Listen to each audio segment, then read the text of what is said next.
Hello friends, स्वागत है आप सभी का हमारे इस यूट्यूब चैनल हिंदी साहित्य में। आज के इस वीडियो लेक्चर में हम लोग बात करेंगे कारक के बारे में। हिंदी व्याकरण में कारक जो है एक बहुत ही महत्वपूर्ण टॉपिक है, जिससे कि हिंदी संबंधित परीक्षाओं में अक्सर प्रश्न पूछे जाते हैं। तो चलिए शुरू करते हैं। इस वीडियो में हम लोग जानेंगे कारक की परिभाषा, कारक के भेद और उन्हें हम कैसे पहचान सकते हैं कि इस दिए गए उदाहरण में कौन सा कारक प्रयोग किया गया है।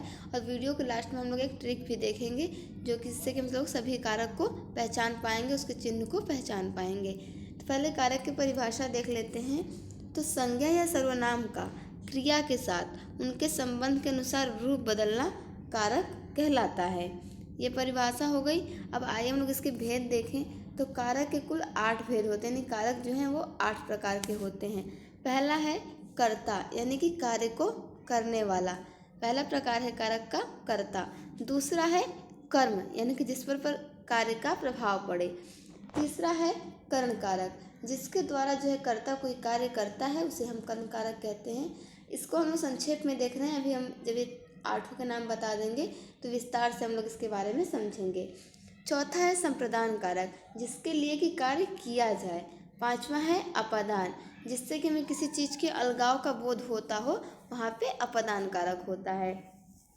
अगला है संबंध कारक, यानी कि अन्य पदों से जो संबंध जिसको व्यक्त करता हो, उसे हम संबंध कारक कहेंगे। फिर है अधिकरण, जो कार्य का आधार होता है, यानी जिससे कि किसी कार्य के आधार का पता चलता है, वहाँ पे अधिकरण कारक होता है। और फिर लास्ट है 8वां नंबर संबोधन, किसी को संबोधित करना, जहाँ पर संबोधन चिन्हों का प्रयोग किया जाए वहाँ पे संबोधन कारक होता है। आइए अब हम लोग इस 8 कारकों को बारी बारी से विस्तार से समझते हैं। पहला है कर्ता कारक। देखिए, संज्ञा या सर्वनाम के जिस रूप से क्रिया या कार्य के करने वाले का बोध होता है, वह कर्ता कारक कहलाता है। और इसका जो चिन्ह है वो ने है, या इसे हिंदी पर्याय भी हम लोग कह सकते हैं। इसका हिंदी पर्याय ने है। और इस चिन्ह का जो है वर्तमान काल और भविष्य काल में प्रयोग नहीं किया जाता है। इसका प्रयोग जो है सिर्फ सकर्मक धातुओं के साथ भूतकाल में इस चिन्ह का प्रयोग किया जाता है। जैसे कि कुछ उदाहरण देखिए। यहाँ पे पहला उदाहरण है राम ने रावण को मारा, और दूसरा है लड़की स्कूल जाती है। अब यहाँ पे देखिए, यहाँ पे तो ये राम ने रावण को मारा, इसमें ने का प्रयोग हुआ है, तो हम कह सकते हैं कि यहाँ पर कर्ता कारक है। लेकिन दूसरा देखिए कि लड़की स्कूल जाती है, इसमें ने का प्रयोग क्यों नहीं किया गया? क्योंकि आप देखेंगे जो वाक्य है यह वर्तमान काल में है, और अभी हमने ऊपर पढ़ा कि वर्तमान काल में और भविष्य काल में जो ने चिन्ह है उसका प्रयोग नहीं किया जाता है। जैसे कि विशेष में देख लेते हैं, भूतकाल में अकर्मक क्रिया के कर्ता के साथ भी ने परसर्ग नहीं लगता है। जैसे कि वह हंसा, यहाँ पर देखेंगे हंसना क्या है? अकर्मक क्रिया है, और यह भूतकाल में वाक्य है, तो यहाँ पे भी कर्ता के साथ हम लोग ये ने परसर्ग नहीं लगाएंगे। ठीक है।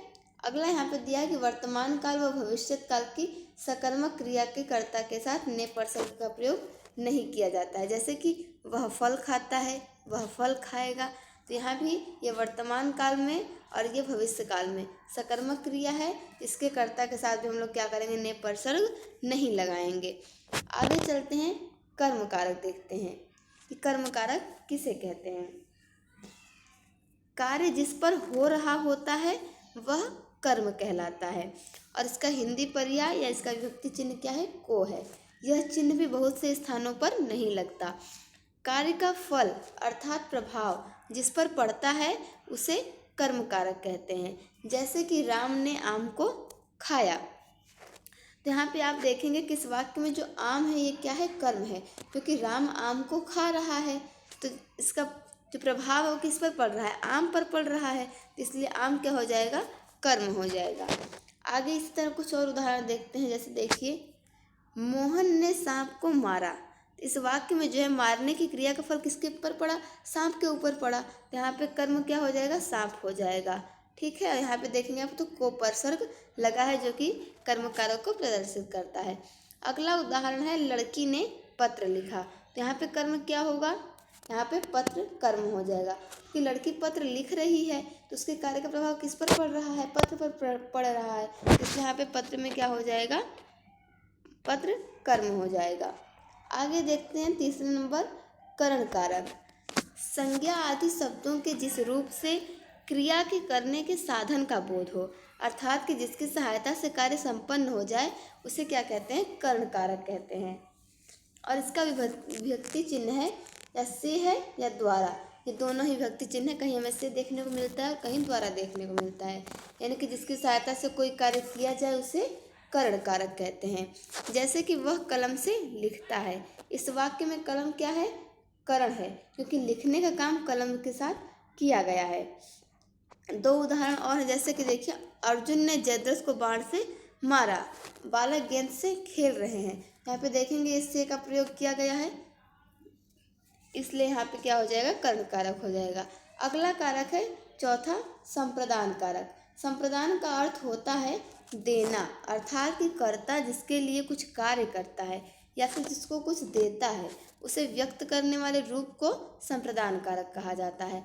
और इसका विभक्ति चिन्ह देखेंगे तो क्या है, के लिए है, और जिसके लिए कोई कार्य किया जाए उसे संप्रदान कारक कहते हैं। आइए कुछ उदाहरण देख लेते हैं, जैसे कि मैं दिनेश के लिए चाय बना रहा हूँ। इस वाक्य में दिनेश जो है वो संप्रदान अवस्था में है, क्योंकि चाय बनाने का काम जो वो दिनेश के लिए किया जा रहा है, इसलिए यहाँ पे संप्रदान कारक हो गया।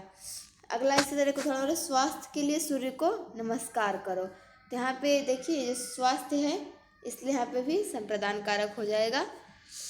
अगला हम लोग देखते हैं कारक जो है 5वें नंबर का, अपादान कारक। अभी हम लोगों ने ऊपर पढ़ा था कि जिससे कि अलग होने का बोध हो वहाँ पे अपादान कारक होता है। तो देखिए, संज्ञा के जिस रूप से एक वस्तु का दूसरे से अलग होना पाया जाए, यानी एक वस्तु से दूसरी वस्तु अलग हो जाए, वह अपादान कारक कहलाता है। और इसका भी विभक्ति चिन्ह जो है या हिंदी पर्याय क्या है, से है। कर्ता अपनी क्रिया द्वारा जिससे अलग होता है उसे अपादान कारक कहते हैं। जैसे कि पेड़ से आम गिरा, यहाँ पे पेड़ क्या है, अपादान अवस्था में है, क्योंकि आम जो है पेड़ से गिर गया, अर्थात कि अलग हो गया, इसलिए यहाँ पे अपादान कारक हो जाएगा। इसी तरह यहाँ पे दो उदाहरण और, जैसे बच्चा छत से गिर पड़ा है, यानी छत से गिरने में बच्चा क्या हुआ, छत से अलग हो गया, तो यहाँ पे अपादान कारक हो गया। संगीता घर से चल पड़ी, यानी संगीता जब घर से नहीं तो वह घर से अलग हो गई, तो इसलिए यहाँ पे भी क्या हो गया, अपादान कारक हो गया। अगला कारक है संबंध कारक। देखिए, शब्द के जिस रूप से किसी एक वस्तु का दूसरी वस्तु से संबंध प्रकट हो वह संबंध कारक कहलाता है। इसका हिंदी पर्याय विभक्ति चिन्ह क्या है, का, के, की, रा, रे, री, ये इसके विभक्ति चिन्ह है। और ये हिंदी सर्वनामों में अभी भी भिन्न कारक के रूप में दिखाई देता है। कुछ उदाहरण देख लेते हैं, जैसे यह राधे श्याम का बेटा है। देखिए, उससे उसका संबंध प्रदर्शित हो रहा है, यहाँ पे का चिन्ह लग गया है।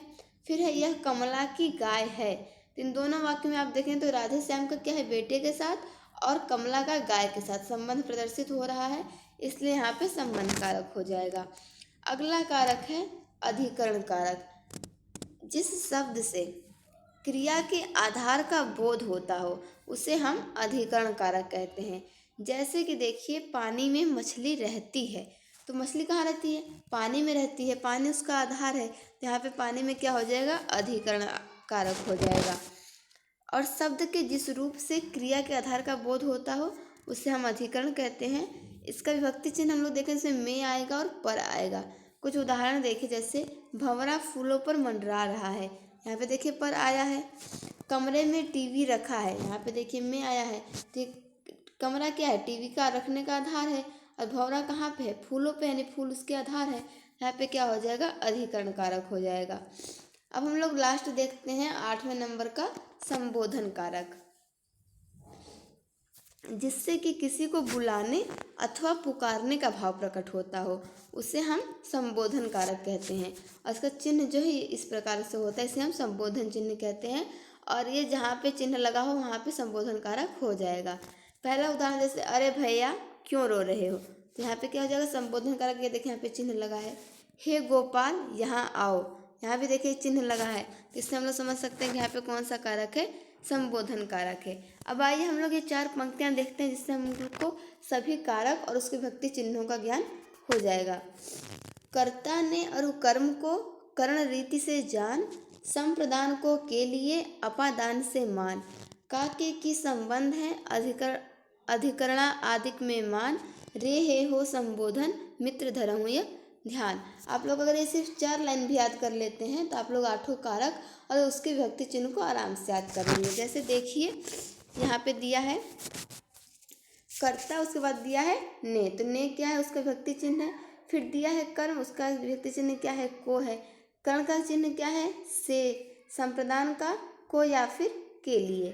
और अपादान क्या है, से, यानी अलग होने के अर्थ में है। और फिर संबंध कारक का देखें तो का के की हो गया, और अधिकरण का देखें तो उसमें में विभक्ति चिन्ह आता है। और संबोधन कारक में रे हे हो, ये सभी चिन्ह किसके हैं, संबोधन कारक के हैं। तो इस प्रकार से हम लोग ये अगर 4 लाइन भी याद कर लेते हैं तो कारक और उसके विभक्ति चिन्ह बहुत आसानी से याद हो जाएंगे।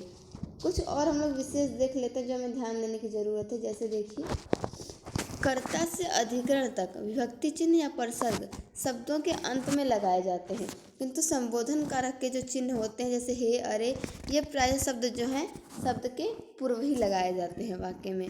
एक और विशेष बात है,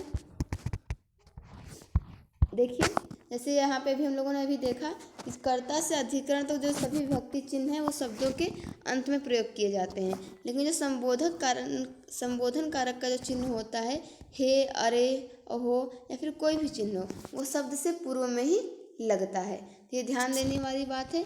आज के इस वीडियो लेक्चर में हम लोगों ने कारक के बारे में विस्तार से समझ लिया। 8 कारक कौन कौन से होते हैं, उनकी विभक्ति चिन्ह कौन सी होती हैं और एग्जाम्पल में उनसे कैसे यूज करते हैं। Thank you for watching this video.